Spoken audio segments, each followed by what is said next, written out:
Hello everybody, I hope you all are preparing well for the exam. Today I have selected agree or disagree essay type and I have tried to provide the detailed explanation of the essay and provided the way to write the essay with brainstorming ideas so that you can score 7 bands in agree or disagree essay type. Topic which was recently asked in the general IELTS writing task 2.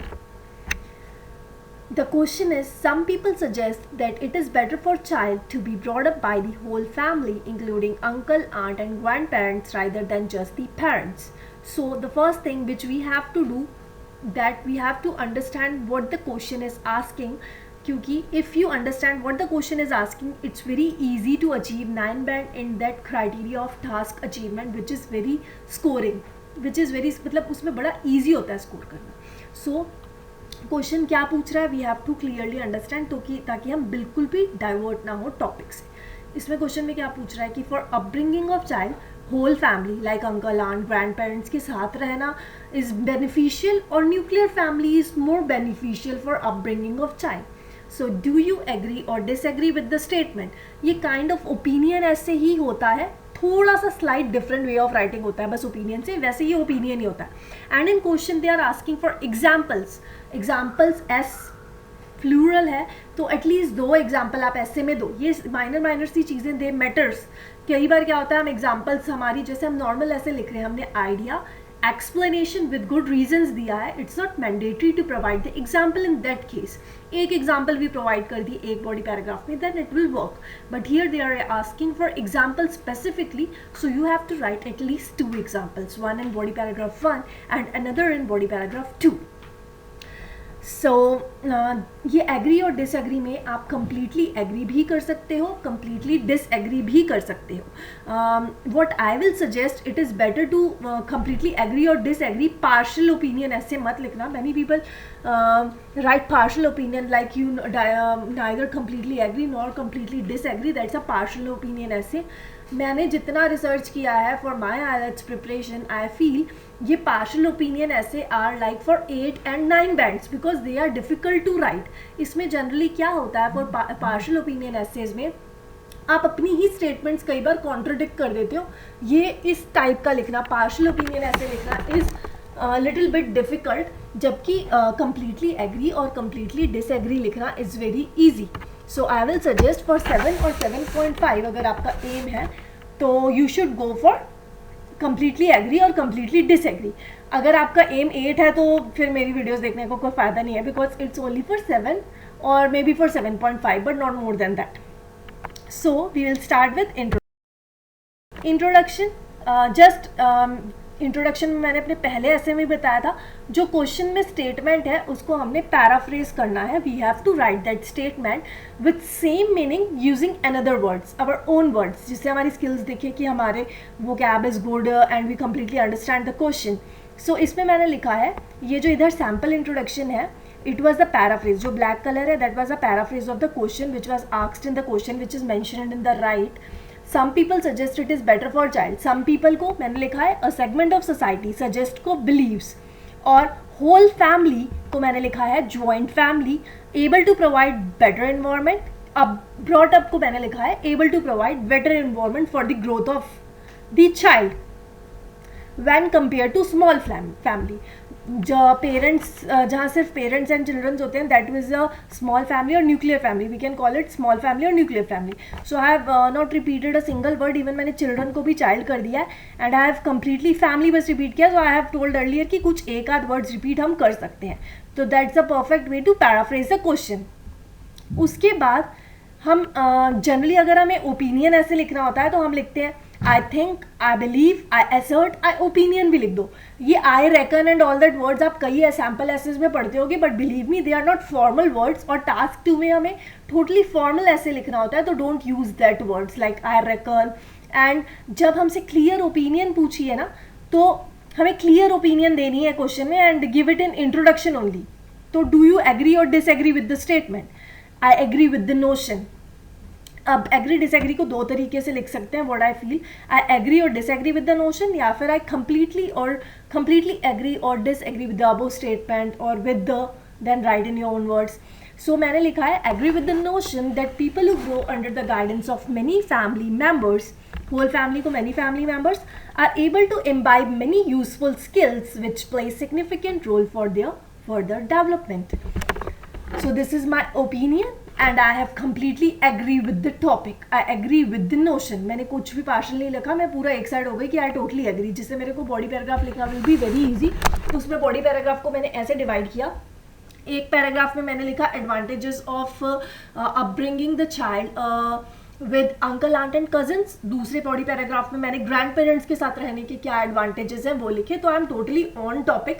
मेरे ideas, एक और चीज़, आपकी body paragraph 1 और 2 के ideas repeat नहीं होने चाहिए. मतलब आप सेम चीज़ जैसे आप इंट्रोडक्शन और कंक्लूजन में समवट सेम ही लिखते हो, उसी चीज़ को पैराफ्रेज करते हो, ऐसा बॉडी पैराग्राफ में नहीं होना चाहिए. There must be completely different 4 ideas और 2 आइडियाज़. एक बॉडी पैराग्राफ में जो आइडियाज़ लिखे हैं वो बॉडी पैराग्राफ 2 में रिपीट नहीं करने. तो अगर इस वे से आप पिक करोगे ना, जैसे मैंने इस सैम्पल क्वेश्चन में किया है, सैम्पल आंसर में किया है सॉरी, तो it will be very easy. एक बॉडी पैराग्राफ में मैंने कजन्स के साथ और अंकल आंट्स के साथ का एडवांटेजेस बताया है, देन ग्रैंड पेरेंट्स का बताया है. So we move to body paragraph. कई बार क्या होता है, usually it happens with me also, हम ऐसे स्टार्ट कैसे करें अपना बॉडी पैराग्राफ, स्टार्ट कैसे करें, इट्स अ मेजर चंक. उसके बाद अगर स्टार्ट अगर एक बार हमने अच्छा कर लिया तो आगे लिखना इट्स बिट ईजी. तो जो ये एग्री और डिसएग्री या कोई भी ओपिनियन टाइप ऐसे होता है ना, the best and the simplest way to start that essay is to begin with then comma. दूसरे टाइप्स का आई टेल यू कि उसको आप कैसे स्टार्ट करो, it's very easy. So to begin with, उसके बाद आप क्या लिखने वाले हो उसको एक छोटा सा ट्रक दे दो, मतलब your idea. Growing up in joint family, growing up in joint family का एडवांटेजेस बता रहे हो. आपने टोटली कम्प्लीटली एग्री किया है. enables a child to learn patience, sharing and cooperation in much better way. ठीक है. When a child lives in the surrounding where uncle, aunt and cousins are available, हम uncle, aunt और cousins का benefit बता रहे हैं इस body paragraph में. They learn to share toy, study together and wait for their turn while playing the game. Idea मेरा था कि ये स्किल्स सीखता है, patience, sharing and cooperation. And ये स्किल्स वो कैसे सीखता है, बिकॉज वो शेयर करता है टॉय, स्टडी करता है together. That was the explanation of that idea. इसके अलावा और क्या एडवांटेजेस है, apart from this they are able to develop better communication and interpersonal skills which is required in all the stages of life. अब मैंने all the stages of life की बात करके टोटली कोहरेंस में कर दिया है अपना essay, because in introduction I have mention कि इस चीज़ का एडवांटेजेस होता है for further life. Here I have talked about all the stages. तो I am totally on topic होने के साथ साथ my essay is very coherent.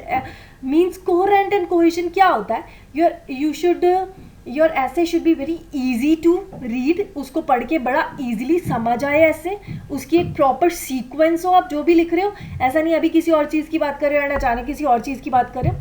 Proper ऐसे का फ्लो होना चाहिए. That's a cohesion and coherence. और इस क्राइटेरिया में स्कोर करना इज ऑल्सो वेरी ईजी. तो मैंने लिखा है all the stages of life. तो I am totally on topic with coherent. Along with academic qualifications, then explanation of this point. Along with academic qualification, vital social skill also play a major role to succeed in life. अब example, question is clearly asked for the example. तो इस body paragraph की example मैंने specific होके दी है. For example, to exemplify, for instant करके अगर क्वेश्चन में एग्जाम्पल्स पूछा है तो क्लियरली मेंशन करो. To exemplify, many multinational companies prefer to recruit the employee who have the knowledge of the field and able to communicate well. Further life के लिए उनके लिए benefit है. कैसे benefit है? I have clearly explained with a wonderful example. So my body paragraph 1 is totally completed. It was totally on topic. I have written with coherence. I have talked about the same thing. And I have used good lexical resource also, like to exemplify is like good. मैंने पहले ही बताया कि बहुत hi fi vocabulary for 7 और 7.5 के लिए नहीं required होती. गुड collocations होना चाहिए, words that go together, like communication and interpersonal skill. And academic qualification is vital. Social skill is also another good collocation. Communicate well, multinational companies, academic qualifications. These are the words that wonderfully go together. And by using this type of words, you can increase your marks in lexical resource. Like आपको task achievement में तो full मिल जाएंगे, and cohesion and coherence में भी full मिल जाएंगे. That is 9. इसमें आपको अगर आप ऐसे average vocabulary भी use करते हो तो it's very easy to score 8 in this lexical resource. अब बचता है ग्रामर, वो थोड़ा सा डिफिकल्ट है. उसमें different variety of sentence use करने होते हैं, कंडीशनल क्लॉज वाले करने होते हैं. कंडीशनल क्लॉज वाले तो मैंने अपने कई एसेज में ट्राई किए हैं, बट अगर हम उसमें 5-6 भी लाते हैं तो we will end up to 7 easily. अगर हम इन सब में 9 और 8.5 तक के चले जाते हैं तो इट्स वेरी ईजी टू. मैं आपको किसी वीडियो में अपना स्कोरिंग क्राइटेरिया भी बताऊंगी कि वो कैसे इंडिविजुअल स्कोरिंग क्राइटेरिया हर एक को कैसे करते हैं. They generally divided by 4. It's very simple. और ग्रामर में भी इवन 6 लाना, एक आधा कंडीशनल क्लॉज सेंटेंस डाल देना. मैंने अपने किसी ऐसे में डाला है तो फिर आप 7.5 तक के मूव कर सकते हो. बट इतना हमारे पास वहाँ टाइम नहीं होता कि हम इतने वैरायटी ऑफ सेंटेंस स्ट्रक्चर्स को सोचे. Be practical.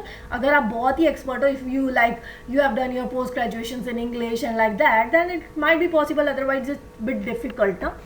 बट कोहेरेंस में and cohesion and coherence, good lexical resource and task achievement, believe me this 3 criteria is very easy to achieve. और थोड़ी सी अच्छी वोकैबुलरी लिख दो. Then body paragraph 2. अगर आप उसी चीज़ की बात फर्दर कर रहे हो, आप कंप्लीटली एग्री या डिसएग्री हो, तो बॉडी पैराग्राफ 2 स्टार्ट करने का ये बहुत अच्छा तरीका है. Digging deeper, because we are talking about the same thing, that are the advantages. Digging deeper. अब मैं सोचूं ग्रैंड पेरेंट्स की बात. Grandparents have used spare time, so they are able to devote more time with young ones, and child never feel neglected even when both father and mother are working. अब इसका मैंने for instant एक example दिया, because they have asked for examples. The case of increase in depression rate among young children is increasing at the alarming rate. Alarming rate is very good collocation. And the prime cause for this is feeling of loneliness. Prime cause feeling of loneliness is also good collocation. You can get good marks for lexical resource if you write words like these. So this problem can be reduced with proper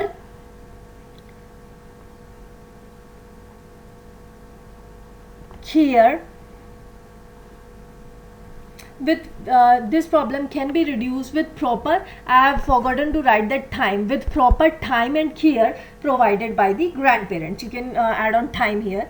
In addition to this, elderly people have more experience of the life, as they have seen different phases of life.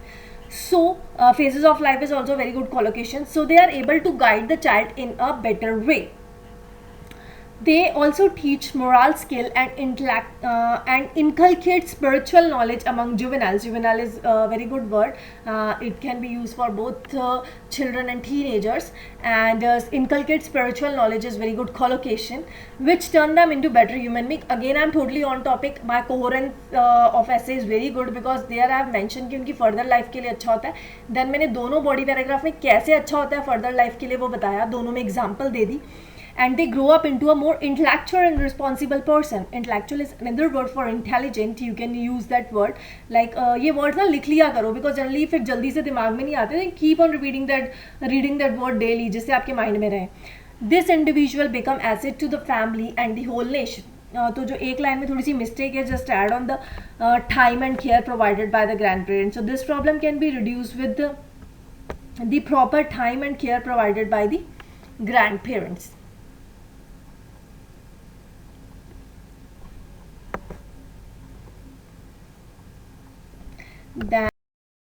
Conclusion में कुछ भी नया नहीं लिखना होता. We have to just paraphrase the question again. लेकिन जो words introduction में यूज़ किए हैं वो भी नहीं यूज़ करने, जो क्वेश्चन में दिए हैं वो भी यूज़ नहीं करने. इन कंक्लूजन, एंड एक चीज़ और, कंक्लूजन को ज़रा वैरायटी से स्टार्ट करने की ज़रूरत नहीं है, बिकॉज कई बार वो इनफॉर्मल हो जाता है. In conclusion or to conclude, this two are the best way to start your conclusion. इन दोनों के अलावा कुछ और मत यूज़ करना. This is my suggestion.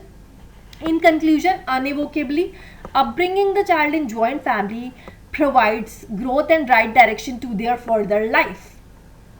This was something related to question only, कि upbringing the child, it was my opinion and question both mixed, which is impossible to gain in nuclear family. Paraphrase करना है question को अपने type में, अपने words में, और साथ में आपको ओपिनियन भी देना है, because they are asking for the opinion. So I have written here, hence involving whole family in raising up a child is a better approach.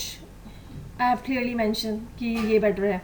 and I have given my clear opinion in the introduction. So I'm totally got full marks in that task achievement, got full marks in that coherence and cohesion, and got nearby 8 or 8.5 in that lexical resource. और grammar का मेरे को उतना पता नहीं, पता है because उसमें बड़े हार्ड सेंटेंस स्ट्रक्चर यूज़ करना होता है, कंडीशनल क्लॉज भी यूज़ करना होता है. मैं एक आध डाल सकती हूँ कंडीशनल क्लॉज, बट इस ऐसे में मैंने नहीं लिखा.